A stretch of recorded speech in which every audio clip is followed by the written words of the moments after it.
जय माता दी। श्री महादेव जी बोले, इसके बाद ब्रह्मा जी के पुत्र मुनि श्रेष्ठ नारद जी वहां कैलाश पर आकर देवादिदेव त्रिलोचन शिव जी से अश्रुपूरित नेत्रों से कहा, देव देव आपको नमस्कार है। महेश्वर, मैं नारद दक्ष प्रजापति के घर से आया हूँ। आपने ये समाचार सुना है या नहीं कि आपकी प्राण प्रिया सती दक्ष प्रजापति के यज्ञ में गई हुई थी।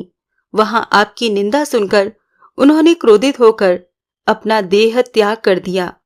दक्ष सती सती ऐसा बार बार आक्षेप करके पुनः यज्ञ करने में लग गए और देवगण आहुति ग्रहण करने लगे। नारद के मुख से ये महान कष्टकारी बात सुनकर 3 नेत्रों वाले देवाधिदेव शिव ने शोकाकुल होकर बहुत तरह से विलाप किया। हा सती, मुझे शोक सागर में छोड़कर तुम कहाँ चली गई हो? अब मैं तुम्हारे बिना कैसे जीवित रहूंगा? पिता के घर जाने के लिए मैंने तुम्हें अनेक तरह से रोका था। शिवे, क्या उसी से रुष्ट होकर तुम मेरा परित्याग करके चली गईं? महामुने, इस प्रकार बहुत तरह तरह से विलाप कर लाल लाल नेत्रों तथा मुख वाले त्रिलोचन महादेव अत्यंत कुपित हो उठे। भगवान रुद्र को कोपाविष्ट देखकर सभी प्राणी भयभीत हो गए। सारा जगत अत्यधिक विक्षुब्ध हो उठा और पृथ्वी डोलने लगी। उनके उधर्व नेत्र से अत्यंत तेजस्वी अग्नि प्रादुर्भूत हुई और उस अग्नि से एक परम पुरुष उत्पन्न हुआ। विशाल विग्रह धारण करते हुए वो कालांतक यमराज के समान प्रतीत हो रहा था और प्रज्वलित अग्नि के स्फुलिंगों की आभा वाले 3 भयानक नेत्रों से युक्त था। वो अपने समस्त अंगों में विभूति धारण किए हुए था।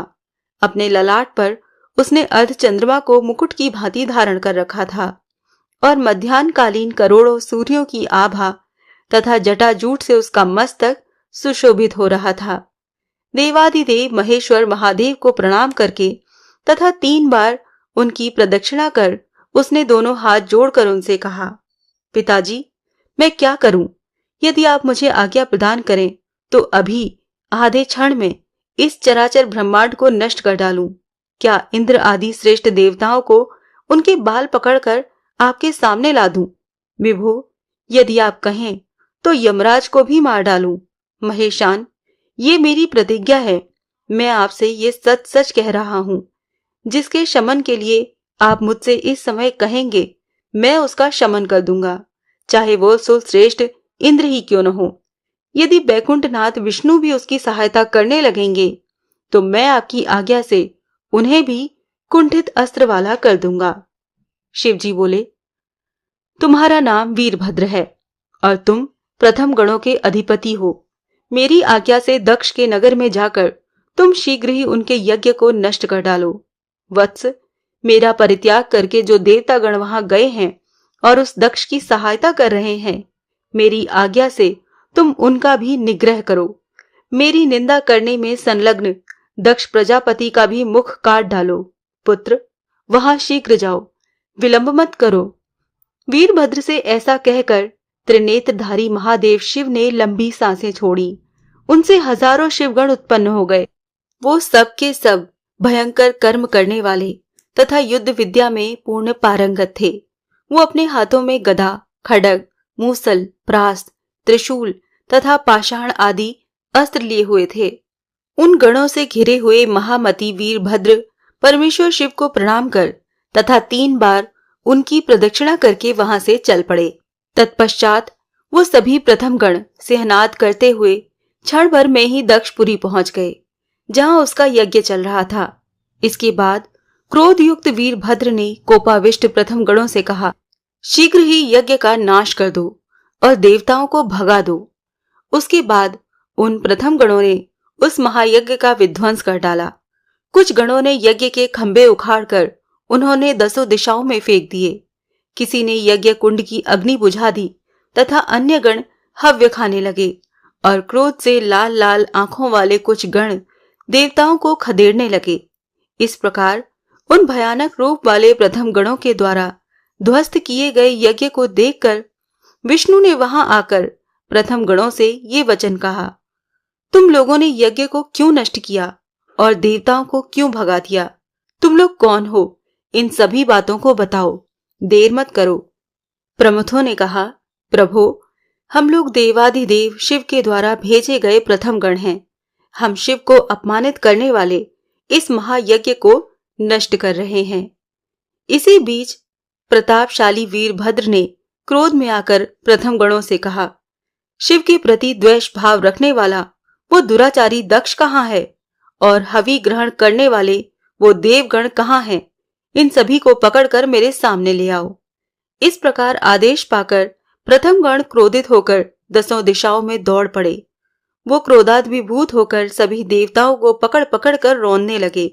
कुछ गणों ने सूर्य को पकड़कर उनके दांतों को चूर चूर कर दिया और किसी गण ने अग्निदेव को बलपूर्वक पकड़कर उनकी जीभ काट ली।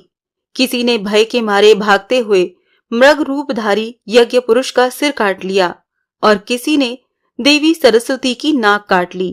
किसी गण ने अर्यमा की दोनों भुजाएं काट डाली तो किसी दूसरे गण ने अंगिरा ऋषि का होठ ही काट डाला। किसी गण ने यम, नैऋत्य तथा वरुण देव को बांध लिया।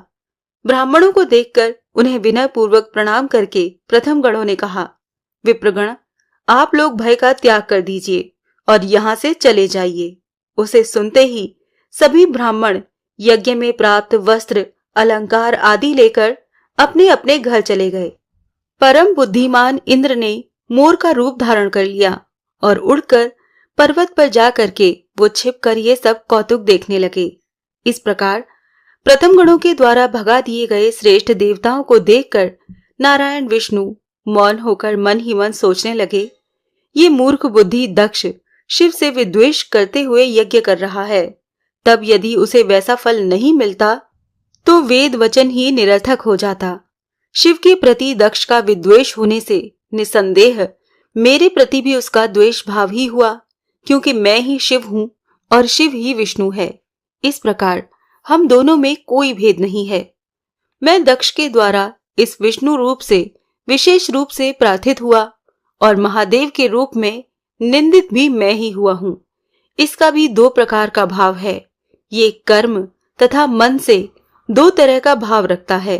अतः मैं भी अब वही करूंगा। मैं विष्णु रूप से रक्षक और शिव रूप से संहारक बनूंगा। इस प्रकार स्नेह मिश्रित युद्ध करके और फिर उसमें पराजित होकर स्वयं रुद्र रूप से उस दक्ष का शमन भी करूंगा, इसमें संदेह नहीं है। इसके बाद मैं देवताओं को साथ लेकर यज्ञ पूर्ण करूंगा। यही विष्णु की आराधना का फल कहा गया है। इस प्रकार मन में निश्चय करके शंख, चक्र तथा गदा धारण करने वाले भगवान विष्णु ने प्रथम गणों को रोक दिया और वो सिंहनाद करने लगे। इसके बाद वीरभद्र ने क्रोधित होकर सनातन विष्णु से कहा, विष्णु, आप ही यज्ञाधिपति हैं, ऐसा श्रुतियां कहती हैं। इस महायज्ञ में शिव की निंदा करने वाला वो दुराचारी रक्ष कहाँ है? उसे आप स्वयं लाकर मेरे हवाले कर दीजिए, नहीं तो आप मेरे साथ युद्ध कीजिए। प्राय विशिष्ट शिव भक्तों में आप अग्रणी हैं और आप ही शिव के प्रति द्वेष भाव रखने वालों के हित के लिए तत्पर भी दिखाई दे रहे हैं। तत्पश्चात विष्णु ने मुस्कुराकर कहा, मैं तुम्हारे साथ युद्ध करूंगा। मुझे युद्ध में पराजित करके दक्ष को ले जाओ, मैं भी तुम्हारा पराक्रम देखता हूं। इतना कहकर विष्णु ने धनुष उठाया और चारों ओर बाणों का जाल सा फैला दिया। उन बाणों से क्षण भर में ही प्रथम गणों के सभी अंग छत विच्छत हो गए। सैकड़ों गण रक्त का वमन करने लगे और हजारों बेहोश हो गए। उसके बाद उस वीरभद्र ने भी विष्णु को लक्ष्य करके गदा चलाई। उनके शरीर का स्पर्श करते ही उस गदा के सैकड़ों खंड हो गए। तब विष्णु ने भी रोष में आकर वीरभद्र की ओर गदा चलाई। महामुने, वो गदा भी उसके पास आते ही उसी तरह 100 टुकड़ों में हो गई।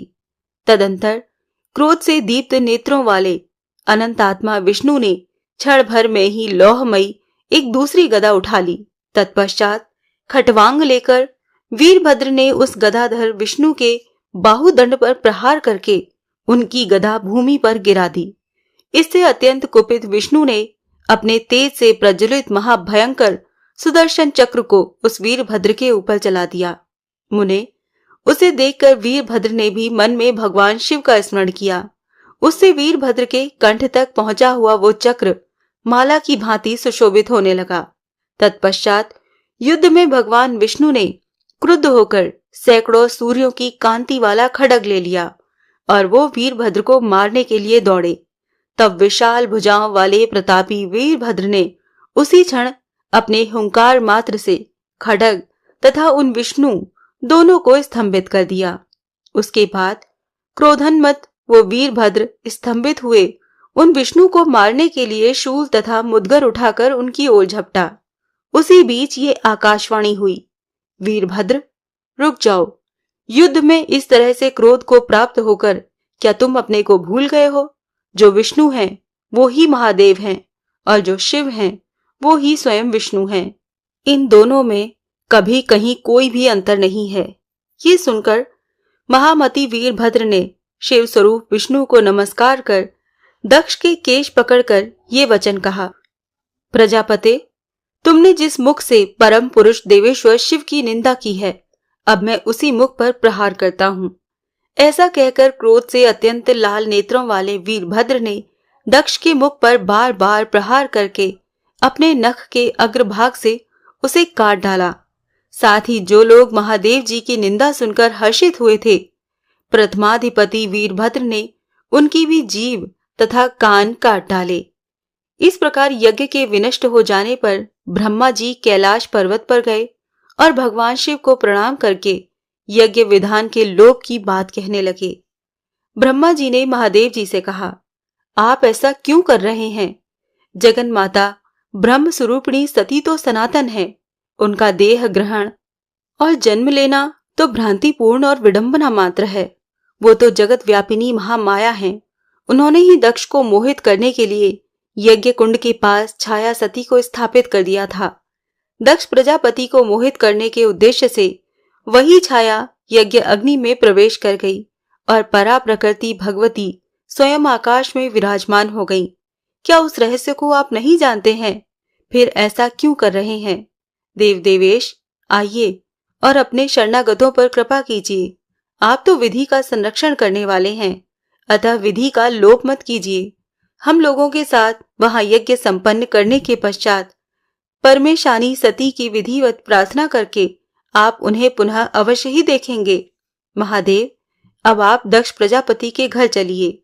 भगवान, मुझ पर अनुग्रह कीजिए, आपको अन्यथा नहीं करना चाहिए। उनकी ये बात सुनकर शिवजी दक्ष प्रजापति के घर गए। वहां शिव को आया देखकर वीरभद्र ने उन्हें प्रणाम किया। उसके बाद भगवान शिव की प्रार्थना करके ब्रह्मा जी ने उनसे पुनः आदर पूर्वक कहा, महेशान, अब आप आज्ञा दीजिए जिससे यज्ञ पुनः आरंभ हो सके।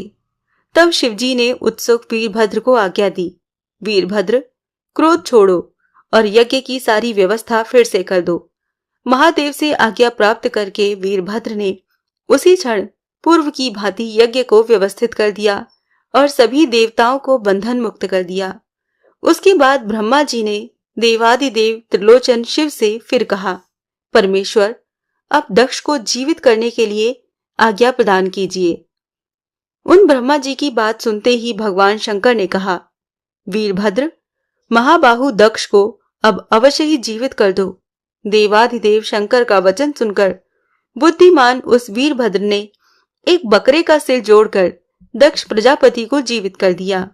जो लोग ईश्वर की निंदा करते हैं वो निश्चय ही गूंगे पशु हैं। मुने, ऐसा विचार करके वीरभद्र ने दक्ष को बकरे का सिर जोड़ा था। ब्रह्मा जी के प्रार्थना करने पर सभी देवादि भय मुक्त होकर पुनः आ गए। दक्ष प्रजापति ने महेश्वर को आहुति देकर यज्ञ का समापन किया। उसके बाद ब्रह्मा तथा विष्णु ने दक्ष प्रजापति से कहा, अनेक स्तुतियों के द्वारा आदर पूर्वक शिव की आराधना कीजिए। बहुत दिनों तक देवेश्वर शिव की निंदा करके आपने जो पाप अर्जित किया है उससे मुक्ति की इच्छा रखते हुए आप सनातन भगवान शिव की स्तुति कीजिए। ये भगवान शिव स्वभाव से ही आशुतोष हैं और शिव नाम लेने मात्र से प्रसन्न हो जाते हैं। आपके प्रति इनकी अप्रसन्नता तब नहीं रहेगी।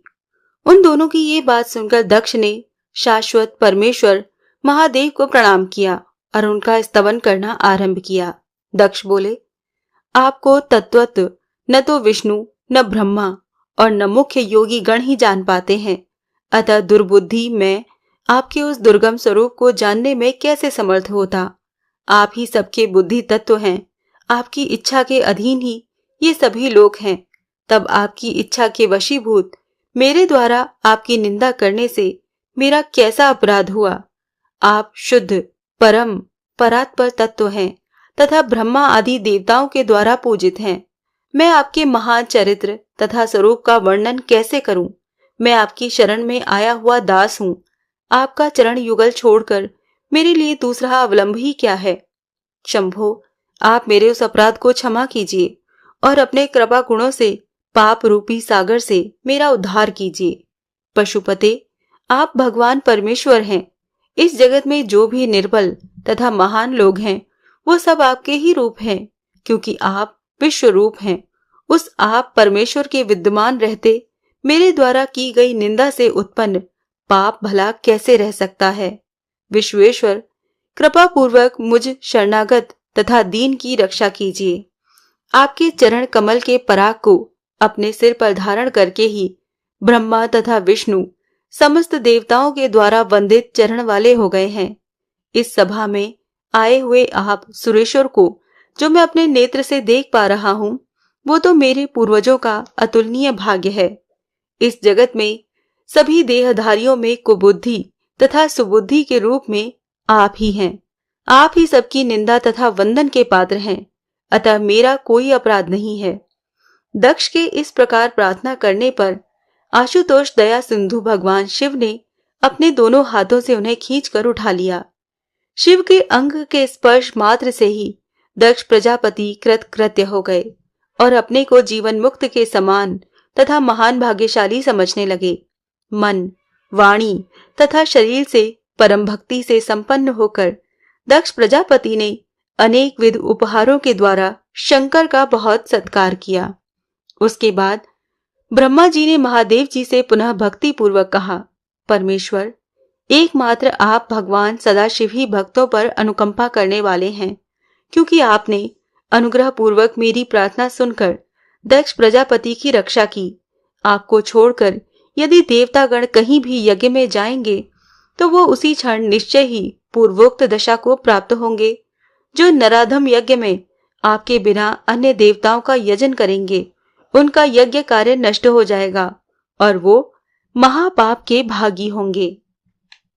श्री महादेव जी बोले, इस प्रकार यज्ञ के संपूर्ण होने पर सती के वियोग से दुखी शिव साधारण मनुष्यों के समान बार बार रुदन करने लगे।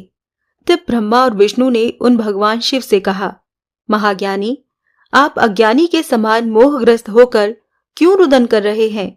वो देवी जगदम्बा तो सनातन पूर्ण ब्रह्म स्वरूपा हैं, वो ही महाविद्या हैं, समस्त विश्व की सृष्टि करने वाली हैं और सर्व चैतन्य स्वरूपिणी हैं, जिनकी माया के प्रभाव से संपूर्ण संसार तथा हम सभी विमोहित हैं।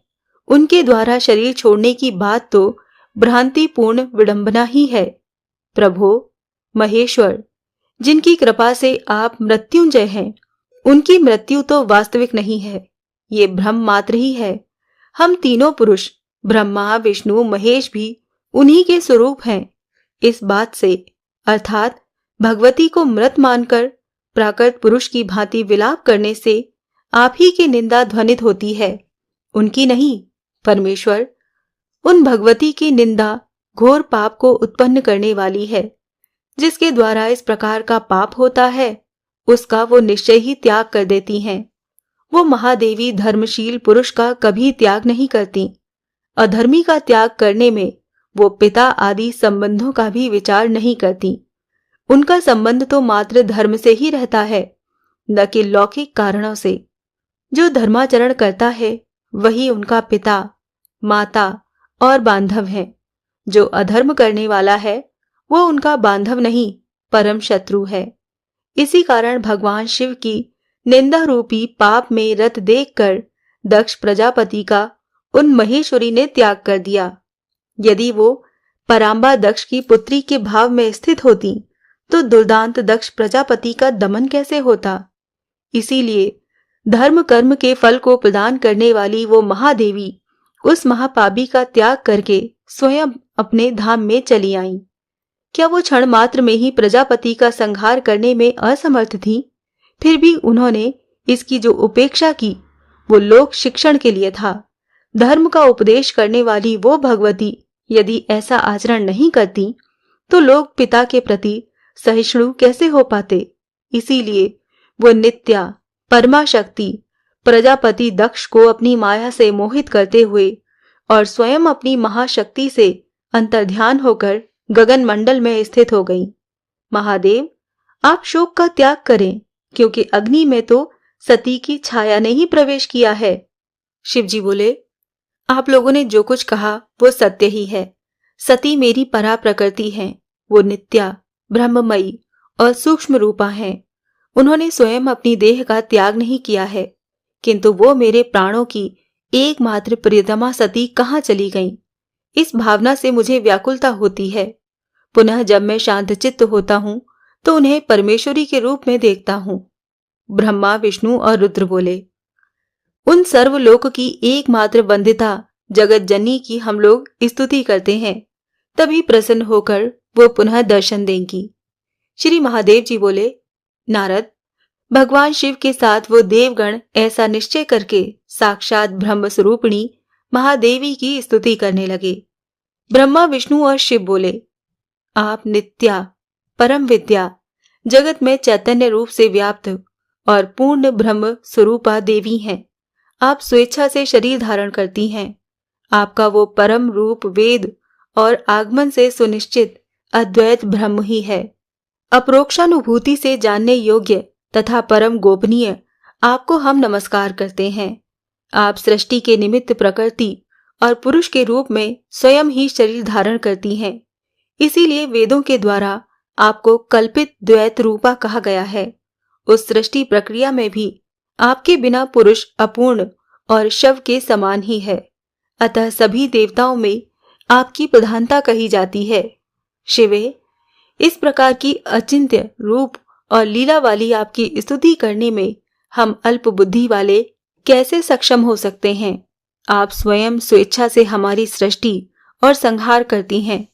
इसीलिए इस त्रिलोकी में आपकी स्तुति करने में कौन समर्थ है?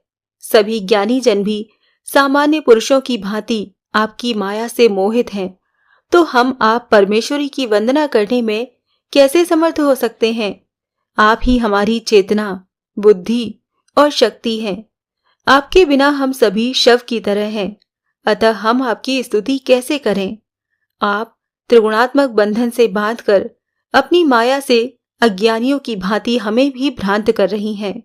अतः आपके यथार्थ स्वरूप को कौन जान सकता है? परमेश्वरी, दक्ष प्रजापति के घर में हम लोगों ने आपके उस रूप के दर्शन किए थे। कृपा पूर्वक उसी प्रकार हमें पुनः दर्शन दें। जगत को धारण करने वाली आप परमेश्वरी को न देखकर हम कांतिहीन हो गए हैं।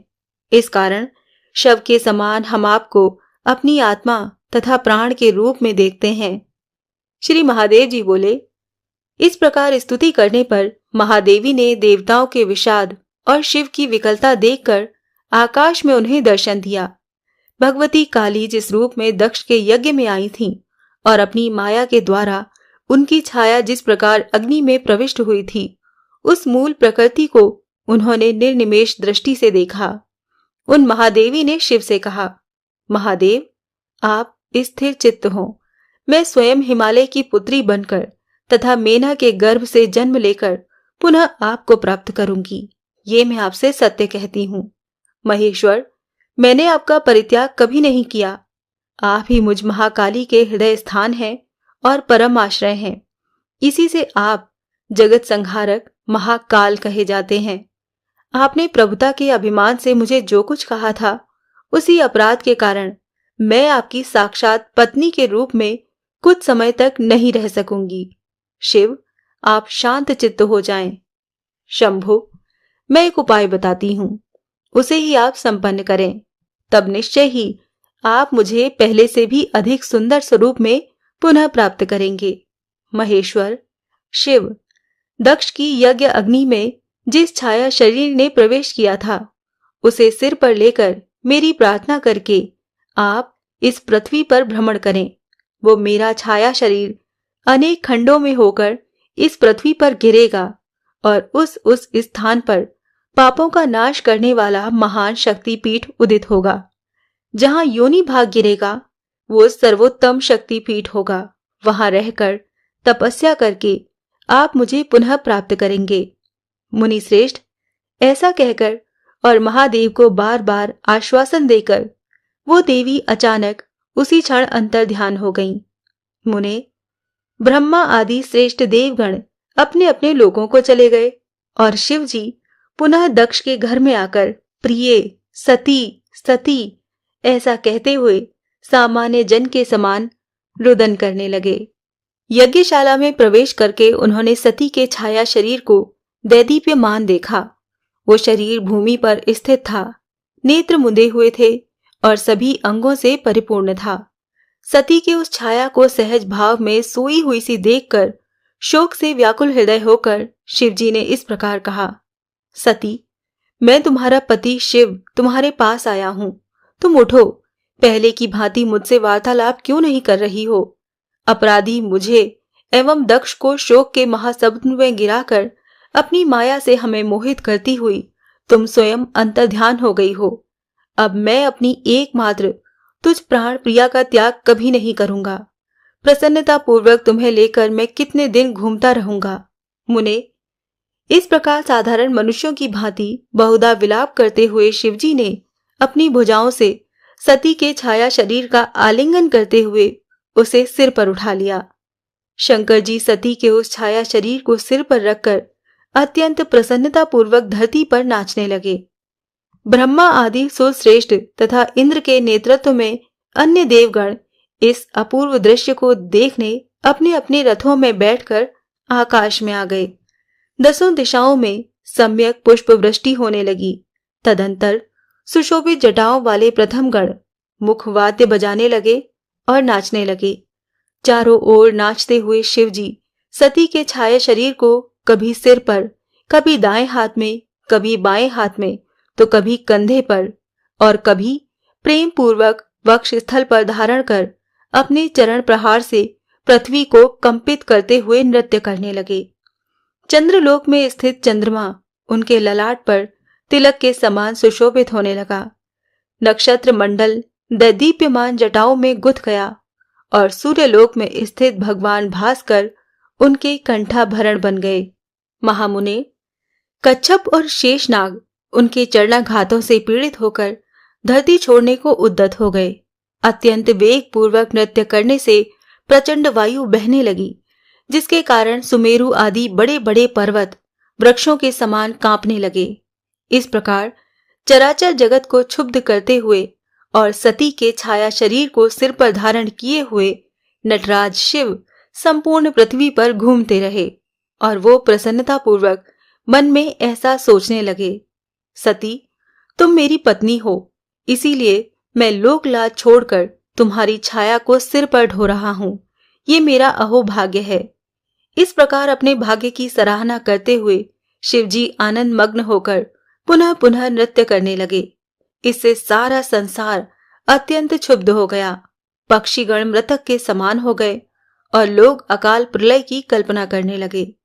ब्रह्मा जी की आज्ञा से ऋषिगण महान स्वस्ति वाचन करने लगे।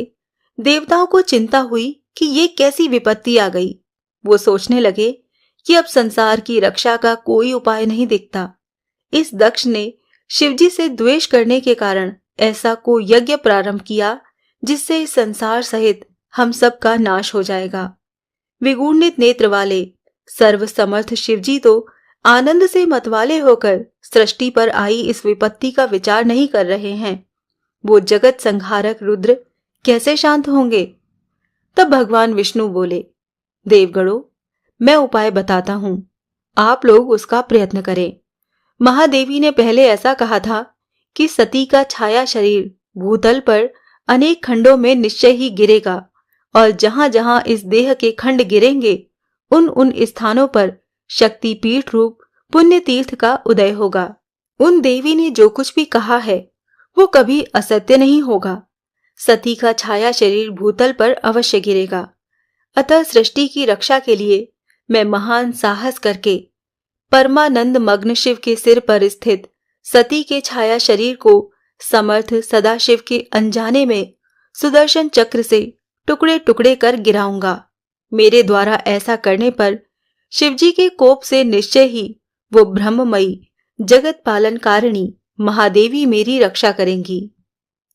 देवी जी बोली, प्रभु विष्णु जगन्नाथ, आप ऐसा यदि करें तभी जगत की रक्षा होगी, नहीं तो प्रलय हो जाएगा। श्री महादेव जी बोले, तब भगवान शंकर से डरे हुए से जगत का पालन करने वाले पराक्रमी भगवान विष्णु ने सुदर्शन चक्र से सती के छाया शरीर के टुकड़े टुकड़े करके गिरा दिए। नाचते हुए शिव आनंद मग्न चित्त होकर जब धरती पर चरण पटकते थे, उसी समय विष्णु चक्र चलाकर उनके सिर पर रखा सती का छाया शरीर काट देते थे। इस प्रकार विष्णु के चक्र से उस शरीर के सारे अंग कटकर अलग हो गए और वो धरातल पर अनेकों स्थानों पर गिरे। महामुने, पृथ्वी पर वो ही स्थान महातीर्थ और मुक्ति क्षेत्र के रूप में विख्यात हुए। वो स्थान सिद्धपीठ हैं और देवताओं के लिए भी अत्यंत दुर्लभ हैं। महामुने, वहां भगवती के निमित्त जो हवन अर्चन आदि करता है उसका कोटि गुना फल उसे प्राप्त होता है। वहां जप करने वाले मनुष्य को महादेवी साक्षात दर्शन देती हैं तथा ब्रह्म हत्या आदि महापापों से भी प्राणी मुक्त हो जाते हैं। भूमि तल पर सती के छाया शरीर से जो अवयव गिरे वो तत्क्षण सभी प्राणियों के कल्याण के निमित्त पाषाण रूप बन गए। मुने, ब्रह्मा विष्णु रुद्र और इंद्र आदि देवगण आकर परमेश्वरी से उन शक्ति पीठों पर विराजमान रहने की प्रार्थना करने लगे। विष्णु के द्वारा इस प्रकार सती के छाया शरीर के टुकड़े करने पर तथा अपने सिर को भार रहित हुआ अनुभव कर शिवजी ने धैर्य धारण किया। उन्होंने समस्त स्थावर जंगम को सृष्टि को व्याकुल हुआ देखा। तत्पश्चात भगवान विष्णु ने ब्रह्मा पुत्र नारद को भगवान महादेव को शांत करने के लिए उनके निकट भेजा। भगवान विष्णु ने नारद से कहा, नारद, तुम्हारा कल्याण हो। तुम मेरे प्रति शिवजी को शांत करो। तुम ही इस कार्य में समर्थ हो। तुम ब्रह्मा के महाबुद्धिमान पुत्र हो। महामती, परमेश्वर शिवजी सती के वियोग से दुखार्त होकर किसका क्या कर देंगे अथवा इस संसार का ही प्रलय कर सकते हैं। वो महेश्वर जिस प्रकार शांत चित्त होकर रहें वैसा प्रयत्न करके सदा शिव को सांत्वना प्रदान करो। उनका ऐसा वचन सुनकर नारद जी चल पड़े और महादेव जी के सामने हाथ जोड़कर उपस्थित हुए। नृत्यरत शिवजी ने हाथ जोड़कर खड़े नारद को देखकर कहा कि मेरी एकमात्र प्राण प्रिया साध्वी सती कहाँ चली गईं? नारद जी बोले, शंभु, आप शांत चित्त हो। सती को आप पुनः अवश्य प्राप्त करेंगे। सती तो आपकी नित्य सहचरी हैं। परमेश्वर, उनको आकाश में जाते देखकर भी क्या आपको विश्वास नहीं हुआ? शंभु, आप अकाल प्रलय न करें। आप स्थिर चित्त हो जाएं। शिवजी बोले, नारद, ऐसा क्यों कहते हो? मैंने तुम लोगों का क्या बिगाड़ा है? अथवा मैं कहाँ अकाल प्रलय कर रहा हूं? मैं तो सती के विरह से दुखार्त हुआ उसके छाया शरीर को ही पाकर किसी प्रकार दुख को भुला रहा था। किसी निर्दयी ने मेरे सिर से उस देह का भी अपहरण कर लिया है। नारद जी बोले, देव, आप शांत चित्त हो। मैं आपको सब बताता हूं। महादेव, आप हम पर प्रसन्न हो और अपना ये प्रलयंकारी नृत्य बंद करें। आपके इस नृत्य से पीड़ित हुई पृथ्वी भी डूब रही है। सभी पर्वत चलायमान हो गए हैं और देवगण स्वर्ग छोड़कर चले गए हैं। देव, असुर तथा मानवों की ये सारी सृष्टि नष्ट हो रही है। आपको अपने द्वारा उपस्थित ये प्रलय दिखाई नहीं दे रहा है। प्रभु, इस तांडव नृत्य के बहाने आप सृष्टि का नाश करने को क्यों उद्यत हैं? जो अपने लक्ष्य का ही विनाश कर दे, ऐसे कर्म का क्या प्रयोजन? त्रैलोक्य के पालनकर्ता भगवान विष्णु ने इस अद्भुत विपत्ति को देखकर आपको सांत्वना देने के लिए ही सुदर्शन चक्र धारण करके उससे सती के छाया शरीर को धीरे धीरे काटा। प्रभु, उस देह के खंड पृथ्वी तल पर जहां जहां गिरे उन उन स्थानों पर काम रूप आदि महाशक्ति पीठ अवतरित हो गए हैं। आपने जब जगत जननी की आराधना की थी तब उन्होंने पहले ही ये बात कही थी कि मेरा ये शरीर पृथ्वी तल पर अनेक खंडों में गिरेगा जहां मेरे प्रसिद्ध महापीठ उदित होंगे।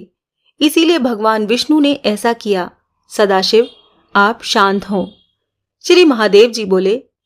नारद के ऐसा कहने पर भगवान सदाशिव ने नृत्य को त्याग कर बार बार निश्वास छोड़ते हुए कमलापति विष्णु को श्राप दे दिया। मेरे शाप के कारण निश्चय ही विष्णु को धरती पर मनुष्य का रूप धारण करके त्रेता युग में सूर्यवंश में जन्म लेना पड़ेगा। वहां उनकी मनोहारिणी प्राण प्रिया पत्नी सती के समान अपनी छाया को छोड़कर माया से स्वयं अंतर्ध्यान हो जाएंगी।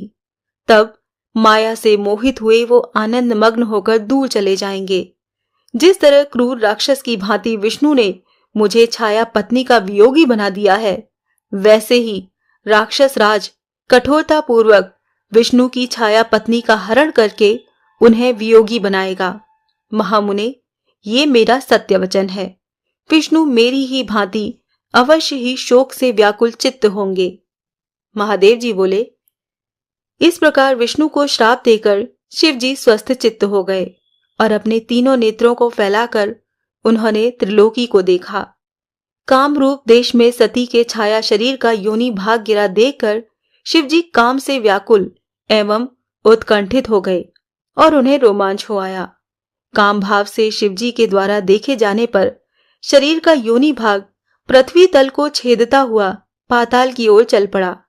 ऐसा देखकर शंकर जी ने अपने अंश से पर्वत का रूप धारण करके अपने भाग्य को सराहते हुए प्रसन्नता पूर्वक सती की उस योनि को धारण कर लिया। कामरूप आदि सभी शक्ति पीठों में भगवान सदाशिव पाषाण लिंग के रूप में स्वयं उपस्थित होकर उससे संबंध हो गए। मुने, जगदम्बा के बताए हुए उस पूर्व वृतांत को उन्होंने याद किया और उस गुह्य पीठ कामरूप में तपस्या करके महेश्वरी को पुनः प्राप्त किया। तत्पश्चात शांत चित्त होकर वो योगारूढ़ हो गए।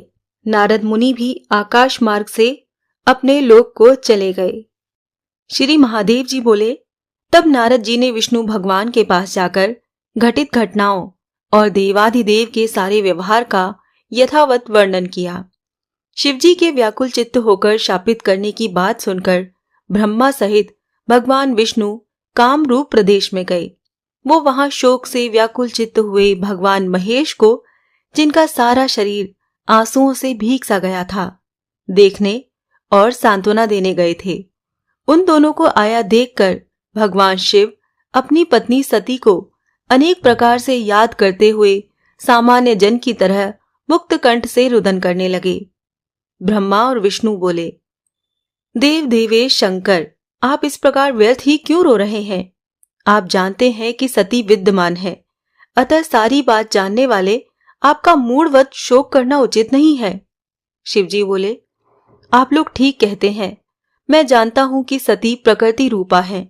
वो शुद्धा, नित्या, ब्रह्ममयी और सृष्टि, स्थिति तथा संहार करने वाली हैं।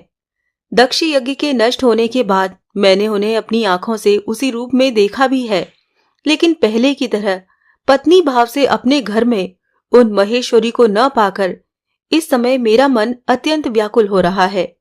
इसीलिए ब्रह्मन विष्णु, मैं पूर्ववत उन्हें कैसे प्राप्त करूंगा? आप मुझे अब इसका उपाय बताइए। ब्रह्मा और विष्णु बोले, देव, आप शांत चित्त होकर इस काम रूप पीठ में रहकर मन में महादेवी का ध्यान करते हुए समाहित चित्त से तपस्या करें। ये महापीठ है। यहाँ ही परमेश्वरी साक्षात विराजमान होकर अपने साधकों को प्रत्यक्ष फल प्रदान करती हैं। इसमें कोई संशय नहीं है। इस सिद्ध पीठ का महात्म्य कौन बता सकता है? आप तो परमेश्वर हैं, सर्वज्ञ हैं, सब कुछ जानते हैं। हम लोग आपको क्या बताएं? शिव, अब आप शांत चित्त हो जाएं। शिवजी बोले, मैं अब यहीं रहकर स्थिर चित्त होकर उग्र तपस्या करूंगा, जैसा कि आप दोनों ने अभी कहा है। श्री महादेव जी बोले। इतना कहकर शिवजी ने काम रूप सिद्धपीठ पर उन परमेश्वरी जगदम्बा का ध्यान करते हुए शांत एवं समाहित चित्त होकर तप किया। ब्रह्मा और विष्णु भी उसी महापीठ पर रहते हुए समाहित चित्त होकर कठोर और परम तप करने लगे। बहुत समय बीतने पर जगदम्बा प्रसन्न हुई और उन जगन माता ने त्रैलोक्य मोहिनी रूप में उन्हें प्रत्यक्ष दर्शन दिया। महादेवी ने पूछा कि आपकी क्या अभिलाषा है, बताएं। शिवजी बोले, परमेश्वरी, जिस प्रकार आप पहले मेरी गृहिणी बनकर रहती थीं, वैसे ही कृपा पूर्वक पुनः रहें। देवी जी बोली, महेश्वर, शीघ्र ही मैं हिमालय की पुत्री बनकर स्वयं अवतार लूंगी और निश्चय ही मैं 2 रूपों में सामने आऊंगी। चूंकि आपने सती के शरीर को सिर पर उठाकर हर्ष पूर्वक नृत्य किया था, अतः मैं उनके अंश से जलमयी गंगा का रूप धारण करके आपको ही पति रूप में प्राप्त कर आपके सिर पर विराजमान रहूंगी। दूसरे रूप में मैं पार्वती होकर आपके घर में पत्नी भाव से रहूंगी। शंकर, महामती, मेरा ये रूप पूर्णावतार होगा। श्री महादेव जी बोले, तब ब्रह्मा और विष्णु को भी उनका अभिलषित वर प्रदान करके भगवती जगदम्बा स्वयं अंतर्ध्यान हो गईं। इसके अनंतर महादेवी दुर्गा ने हिमालय के यहाँ मेनका के गर्भ में 2 रूपों में अवतार लिया। भगवती ने ज्येष्ठा रूप से गंगा और कनिष्ठा रूप से शुभ लक्षणों वाली पार्वती बनकर जन्म लिया। महामती शिव भी प्रसन्नचित्त होकर कामरूप पर्वत पर कामाख्या पीठ के निकट पुनः कठोर तपस्या करने लगे। उस महापीठ के महात्म्य से भगवती ने स्वयं प्रसन्न होकर शिव को अभीष्ट वर प्रदान किया। इसी प्रकार जब भी अन्य कोई उस सिद्ध पीठ में भगवती की आराधना करता है तो उसे वो देवी मनोवांछित फल प्रदान करती हैं। श्री नारद जी बोले, महेश्वर, मुझे काम रूप का महात्म्य बताएं, जहां साक्षात प्रकट होकर भगवती प्रत्यक्ष फल देती हैं। परमेश्वर, चूंकि सभी पीठों की क्रमिक गणना में वो श्रेष्ठ पीठ है, इसीलिए आपने भी वहीं तपस्या करके जगदम्बा की आराधना की थी। श्री महादेव जी बोले, मुनि श्रेष्ठ, धरातल पर छाया सती के अंग प्रत्यंग गिरने से 51 शक्ति पीठ बन गए। महामते, उनमें काम रूप श्रेष्ठतम शक्ति पीठ है, जहां भगवती साक्षात निवास करती हैं। उस सिद्ध पीठ में जाकर ब्रह्मपुत्र नद के लालिमा लिए जल में स्नान करके मनुष्य ब्रह्म हत्या के पाप से भी सद संसार बंधन से मुक्त हो जाता है। ब्रह्मपुत्र नद भगवान विष्णु का साक्षात जल रूप है। उसमें स्नान करके मनुष्य सभी पापों से मुक्त हो जाता है। वहां विधि पूर्वक स्नान एवं पितरों का तर्पण करके साधक को भक्ति पूर्वक भगवती कामेश्वरी को इस मंत्र से नमस्कार करना चाहिए। मैं काम रूप में निवास करने वाली उन भगवती कामाख्या कामेश्वरी को नमस्कार करता हूँ, जिन सुरेश्वरी का स्वरूप तपे हुए स्वर्ण की कांति के समान सुशोभित है। तत्पश्चात मानस कुंड आदि तीर्थों में जाकर विधि पूर्वक स्नान करके यथाविधि काम रूप क्षेत्र में प्रवेश करना चाहिए। सिद्धपीठ कामाख्या के दर्शन करके मनुष्य सदमुक्ति को प्राप्त कर लेता है, अन्य कोई उपाय नहीं है। वहां तंत्रोक्त विधि से परमेश्वरी का पूजन करके जप होम आदि करने से जैसा फल प्राप्त होता है, करोड़ों मुखों से भी मैं उसका वर्णन करने में समर्थ नहीं हूँ। महामुने, उस पवित्र क्षेत्र में जिसकी मृत्यु हो जाती है, उसे सदमुक्ति निश्चित ही प्राप्त हो जाती है, इसमें कोई संशय नहीं है। महामुने, अधिक क्या कहूँ, मनुष्यों की तो बात छोड़िए, देवता भी उस पुण्य क्षेत्र में मृत्यु की कामना करते हैं। वत्स, मैंने आपको संक्षेप में काम रूप क्षेत्र का महात्म्य बताया, जो सभी पापों का नाश करने वाला है। उस पवित्र क्षेत्र में महादेवी की स्तुति करके भगवान शिव तपस्या करने लगे। सती ने हिमवान के घर में 2 रूपों में जन्म लिया। इस प्रकार जिन परा प्रकृति भगवती ने दक्ष के घर में जन्म लिया था, उन्होंने परम कीर्ति स्थापित करके लोक रक्षण के लिए भगवान महेश्वर को पुनः प्राप्त करने हेतु मेनका के गर्भ में प्रवेश किया। महापातकों का नाश करने वाले जगदम्बा के इस चरित्र का जो परम भक्ति पूर्वक श्रवण करता है, वो शिवत्व को प्राप्त होता है। सभी देवता, मनुष्य, यक्ष, गंधर्व, राक्षस और चारण आदि उस पुण्यात्मा मनुष्य के इसी जन्म में आज्ञा के वशवर्ती हो जाते हैं, इसमें संदेह नहीं। इस पुण्य चरित्र का श्रवण करने वाले मनुष्य की आज्ञा का उल्लंघन करने में कहीं कोई समर्थ नहीं होता। उसके दुर्गम और अति दुष्कर कार्य भी क्षण मात्र में ही अवश्य सिद्ध हो जाते हैं।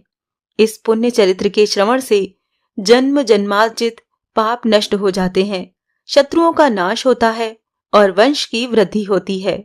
महामते, सत्य तो ये है कि जिन्होंने संसार में जन्म लेकर इस पुण्य चरित्र का श्रवण नहीं किया, उनका इस मृत्यु लोक में जन्म लेना ही व्यर्थ है। संसार रूपी रोग के परम औषध रूप देवी के इस पवित्र आख्यान को सुनकर महान पातकी मनुष्य भी सद जीवन मुक्त हो जाता है। जय माता दी।